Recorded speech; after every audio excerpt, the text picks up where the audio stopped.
নাম সমৰ্থ হলে নহব যিগৰাকী শিক্ষামন্ত্ৰীয়ে শিক্ষা বিভাগটো চলাই আছে তেওঁৰো সামৰ্থ্য থাকিব লাগিব চলাবৰ কাৰণে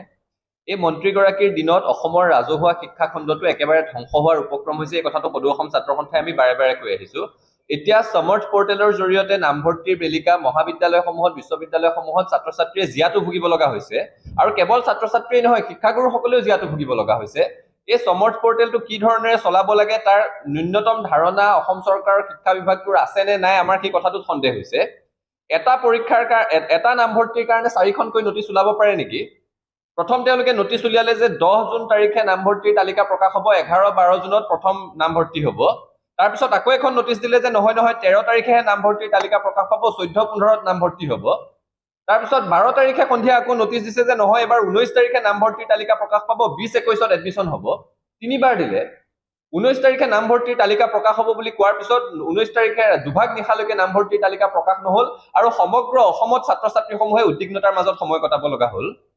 কটন বিশ্ববিদ্যালয়ৰ দৰে বিশ্ববিদ্যালয় য'ত অসমৰ মেধাৱী ছাত্ৰ ছাত্ৰীসকলে অধ্যয়ন কৰিব বিচাৰে আজি শদিয়াৰ ল'ৰা এটা ধুবুৰীৰ ল'ৰা এটা শিলচৰৰ ল'ৰা এটা কটন বিশ্ববিদ্যালয়লৈ যদি আহিবলৈ হয় আচলতে 19 তাৰিখে জাননী পাই 20 তাৰিখে নামভৰ্তিৰ কাৰণে আহিবলগীয়া হোৱাটোৱে কষ্টকৰ কিন্তু 20 তাৰিখে 10 বজাৰ পৰা নামভৰ্তি আৰু পুৱা 9:30 বজাত যদি নামভৰ্তিৰ তালিকা প্ৰকাশ পায় তেতিয়াহ'লে হাজাৰ হাজাৰ ছাত্ৰ ছাত্ৰীৰ ওপৰত মাধমাৰ সুধোৱা হ'ল নে নহল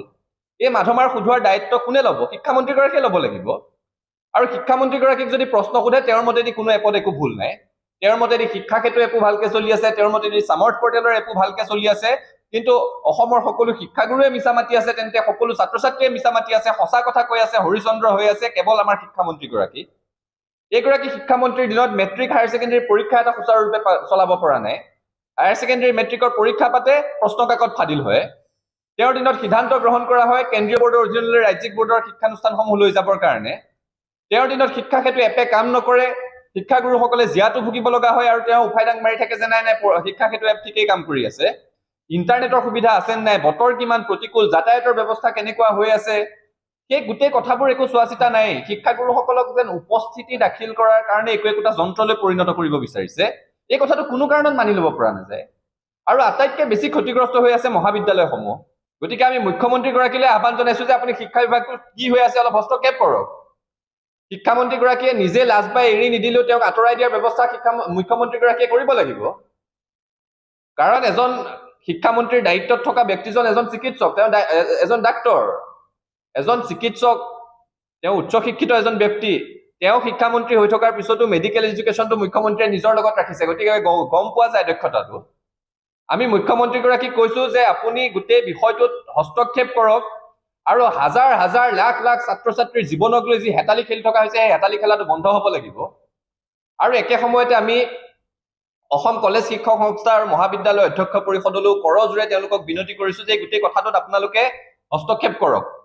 এচিটি আৰু প্ৰিন্সিপাল কাউন্সিলে যদি সবল স্থিতি নলয় তেতিয়াহ'লে অসমত কিন্তু ৰাজহুৱা খণ্ডৰ শিক্ষানুষ্ঠানসমূহ ধ্বংস হৈ যাব মহাবিদ্যালয়সমূহ ধ্বংস হৈ যাব কেৱল ব্যক্তিগত মহাবিদ্যালয় চলি থাকিবগৈ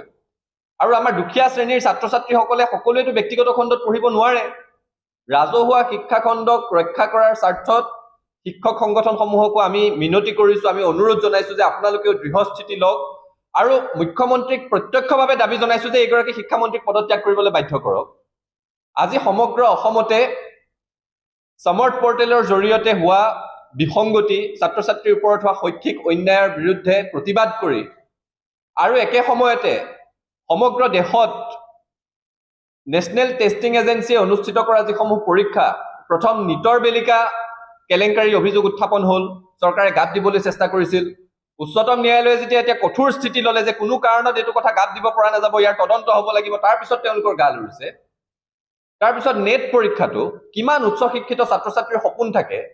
নেট পৰীক্ষাটোত ভাল ফলাফল লাভ কৰিবৰ কাৰণে জেআৰএফ পাবৰ কাৰণে এছিষ্টেণ্ট প্ৰফেচৰ হিচাপে কোৱালিফাই হ'বৰ কাৰণে ছাত্ৰ ছাত্ৰীয়ে দিনে নিশাই পৰিশ্ৰম কৰে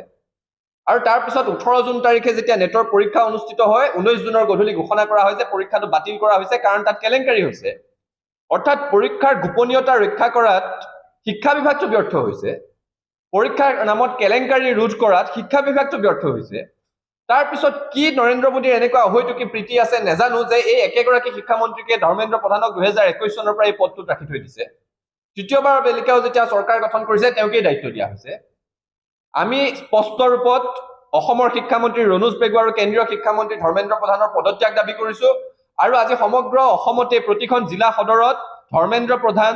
আৰু ৰণোজ পেগুৰ প্ৰতিকৃতি দাহ কৰি আমি প্ৰতিবাদ সাব্যস্ত কৰিছো এটা কথা স্পষ্ট ছাত্ৰ ছাত্ৰীৰ ওপৰত মাধমাৰ সোধাই শিক্ষা বিভাগ কাকো চলাই থাকিব দিয়া